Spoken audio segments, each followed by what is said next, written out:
Halo Sobat Bola, apa kabar? Semoga semua Baik, sehat baik. selalu. Amin, amin, amin, amin. Amin. Amin. Indonesia melawan Irak dan Indonesia harus mengakui keunggulan Irak ya dengan Betul. eh apa namanya serangan baliknya yang mematikan luar biasa sekali. Luar biasa, luar Eh, biasa. Akhirnya Indonesia Eh, kalah 1-2 ya di perpanjangan waktu artinya selama 90 menit laga masih imbang 1-1 dan itu menurut saya luar biasa. Berhubung saya ingin Betul, menyampaikan selamat dan terima kasih kepada timnas U23 ya atas capaiannya yang sampai sejauh ini bahwa Sintayong pun mengapresiasi bahwa kemajuan timnas Indonesia ini udah luar biasa drastis ya betul. meningkatnya. Berhubung ada komentar mengenai ini.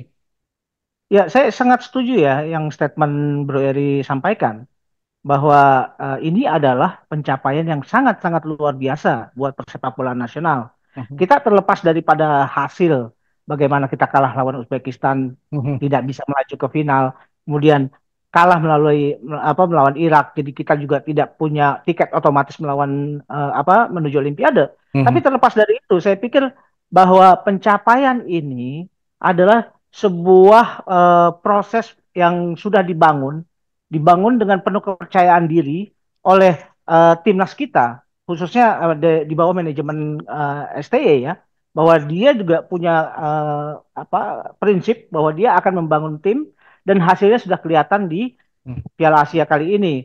Walaupun kita terhenti di babak semifinal, kemudian kita juga belum berhasil mendapatkan tiket otomatis menuju Olimpiade, tapi ini adalah mungkin saja ini merupakan proses yang akan kita lalui dan ini menjadi tonggak sejarah pada proses-proses pencapaian yang lebih baik lagi nanti, gitu loh, Bro. Iya, iya, iya, iya, betul.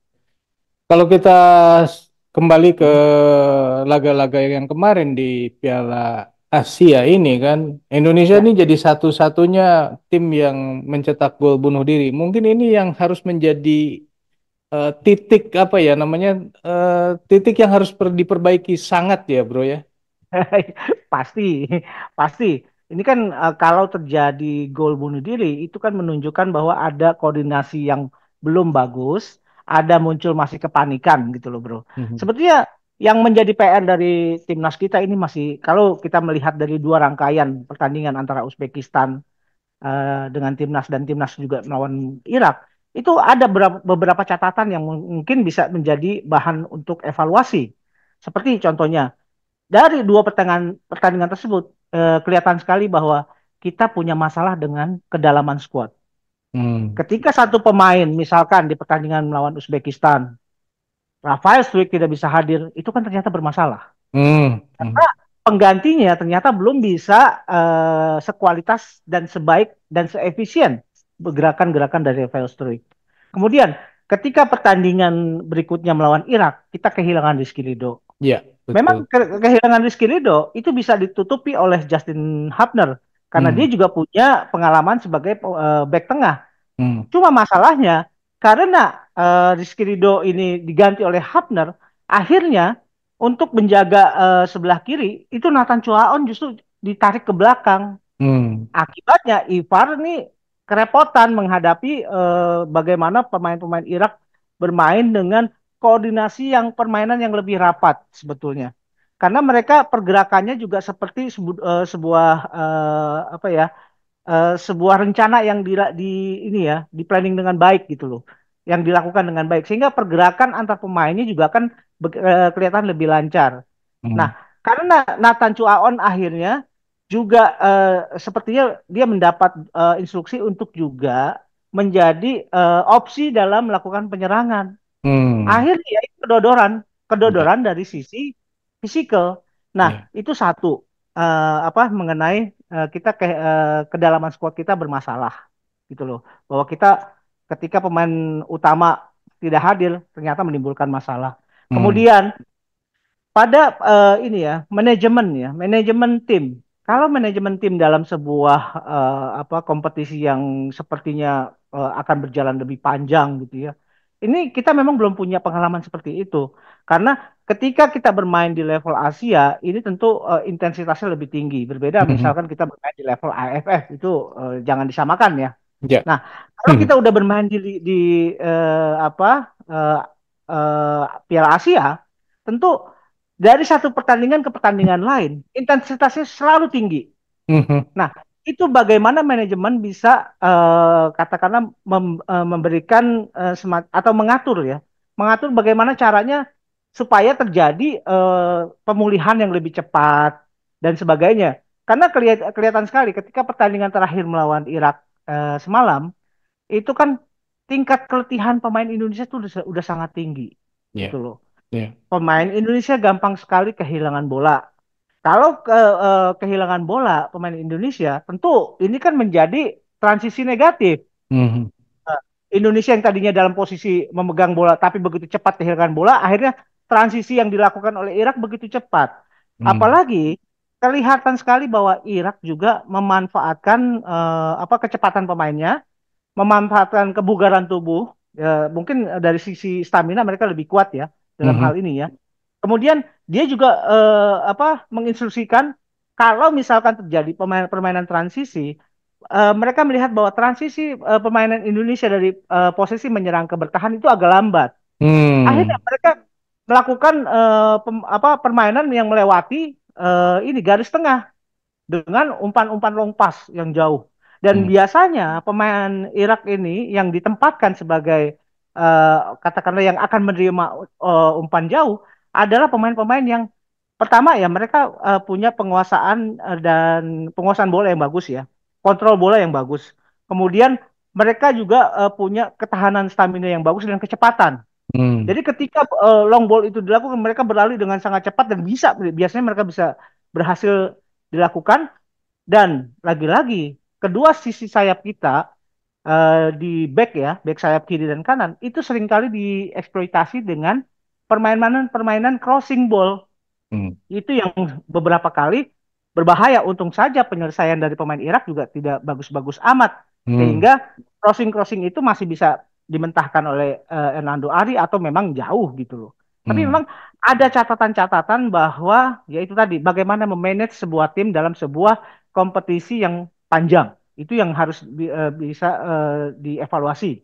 Kemudian bagaimana mempersiapkan tim yang punya kedalaman antara pemain yang line up dengan pemain cadangan, tidak boleh terlalu jauh gapnya Hmm. karena ini kan jauh sekali.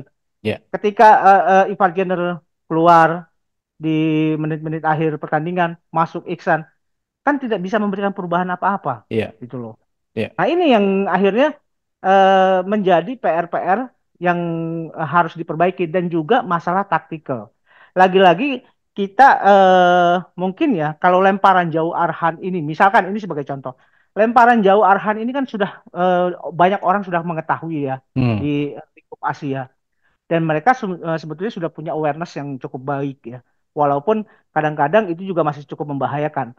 Tapi apakah bisa ini dilakukan secara terus-menerus gitu loh? Hmm. Kalau memang ini sudah bisa dibaca, mungkin ada opsi-opsi yang berbeda. Hmm. Misalkan Arhan tidak lagi mungkin posisinya akan melempar jauh ke gawang, tapi dia melemparkan jauh malah ke tengah untuk bisa dilakukan shooting dari second line. Itu Ya. misalkan ya, Ya. itu bisa saja dilakukan gitu bro.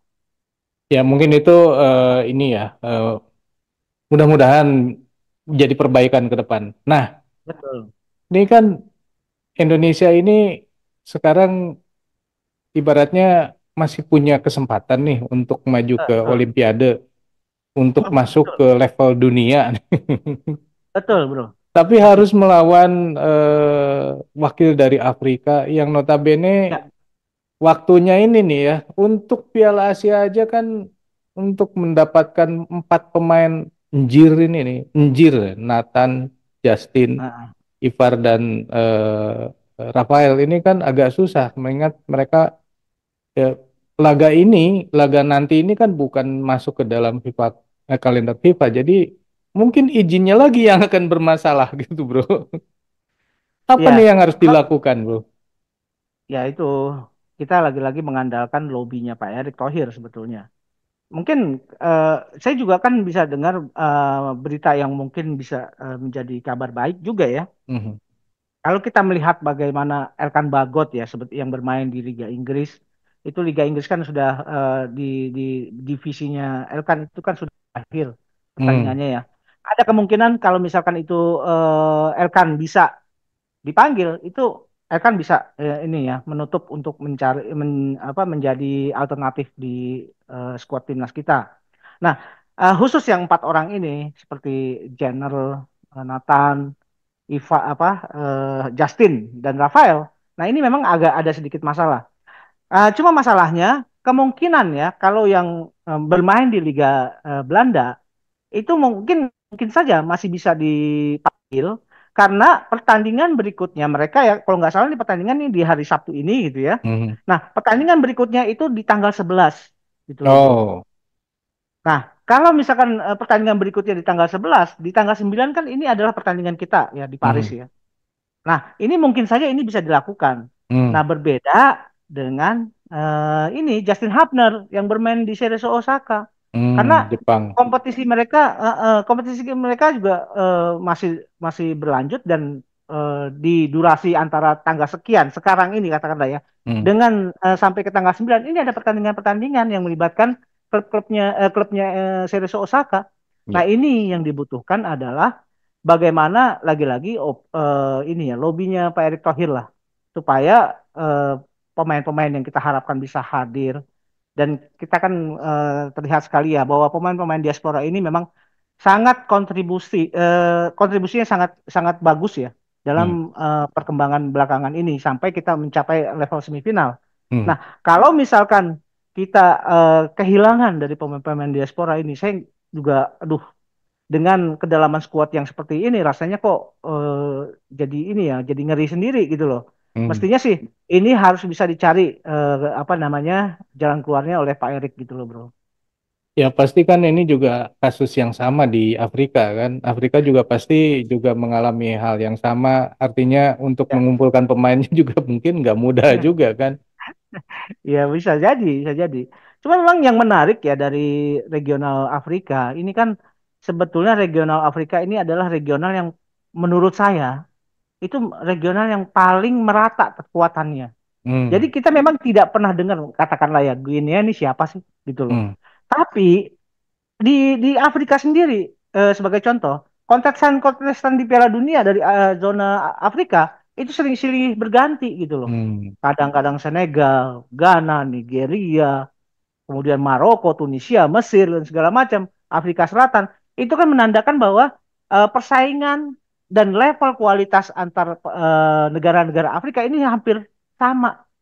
Nah, Guinea aja bisa tampil di playoff itu setelah menyingkirkan Ghana gitu loh.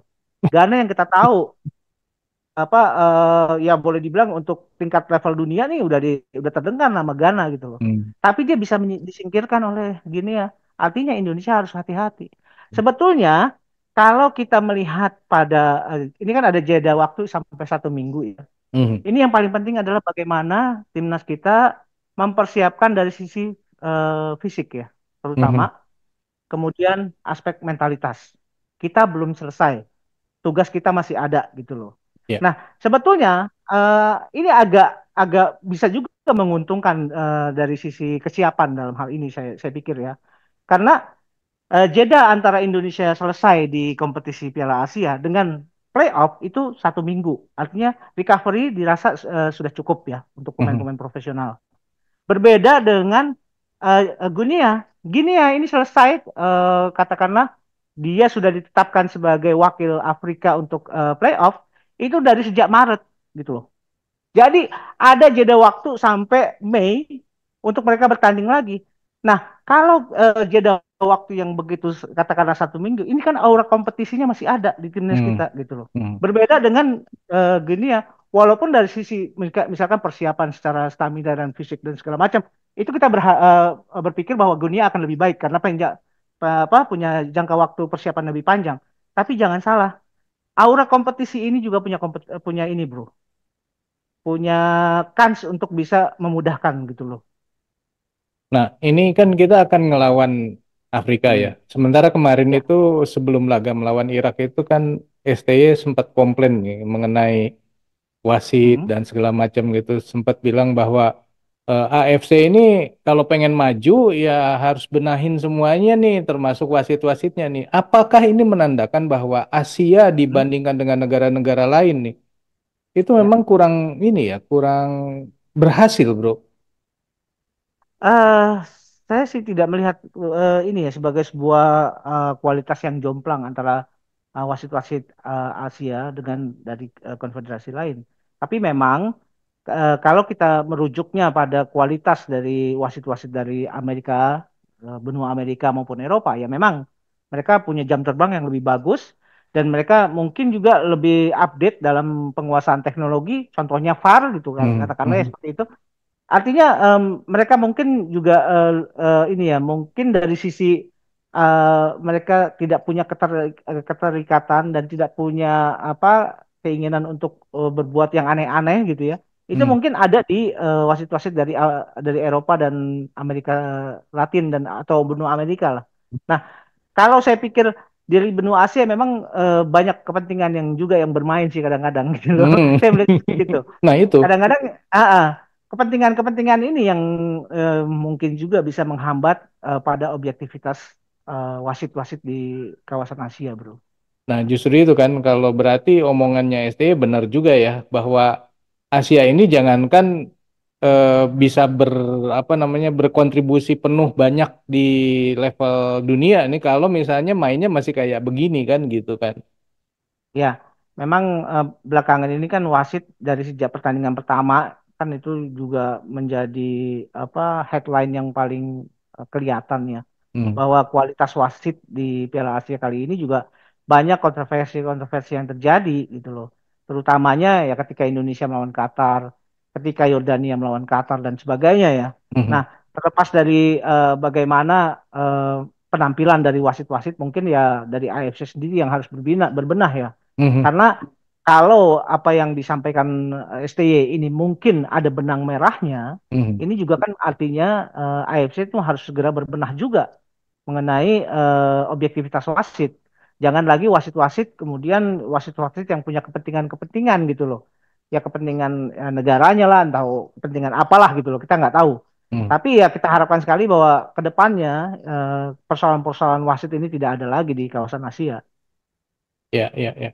Oke, nah Indonesia berarti Hmm. sekarang tinggal menunggu laga terakhir dan kansnya seperti apa ya? Bisa nggak ya Indonesia mengalahkan Guinea? Tapi kan tadi dibilang bahwa Guinea ini juga bukan tim sembarangan nih ya, bro. Betul. Ya kemungkinan masih bisa terjadi ya.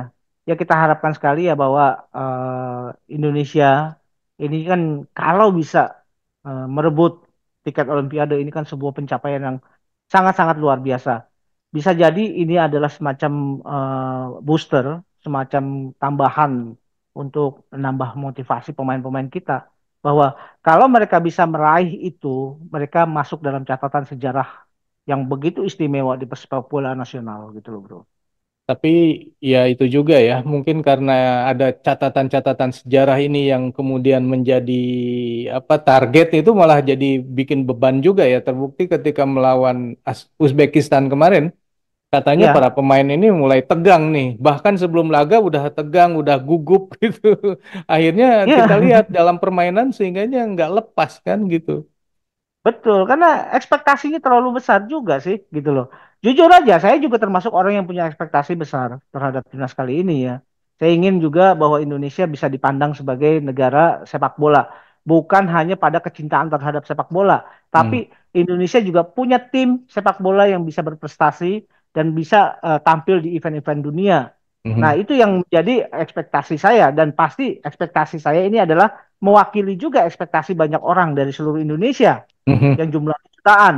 Nah, kalau misalkan melihat seperti ini, rasanya mungkin saja karena beban ekspektasi yang begitu besar, ini malah menyulitkan pemain timnas untuk bisa bermain lepas, hmm, ya. gitu bro.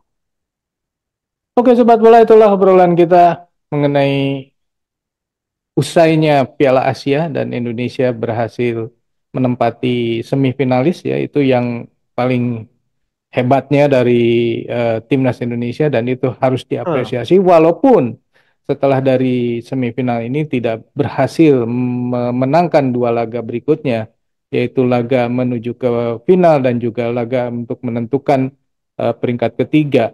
Tapi menurut saya itu sudah luar biasa ya, daripada yang Setuju. sebelum-sebelumnya di U23 ini tidak pernah masuk ke Piala Asia U23 dan bukan ujuk-ujuk yang dalam arti ini ya, baru kali ini Indonesia jadi debutan di situ dan bahkan bisa masuk ke semifinal, itu menurut saya luar biasa. Bagi saya, ketika semifinal itu sudah laga bonus. Dan yang kemarin pun yang melawan Irak itu juga sudah laga bonus. Sebenarnya ini harusnya disikapi juga bahwa menjadi pengalaman nih buat pemain-pemain kita yang masih muda-muda ini bagaimana bertanding melawan tim-tim kuat. Kan itu ya. Kalau menurut sobat sendiri, kira-kira apa lagi nih yang harus disiapkan oleh timnas Indonesia untuk menghadapi laga penentuan untuk meraih tiket ke Olimpiade? Silakan tulis di kolom komentar. Sekian dulu obrolan kita lanjut di obrolan lain. Sampai jumpa. Bye. Thank you, bro.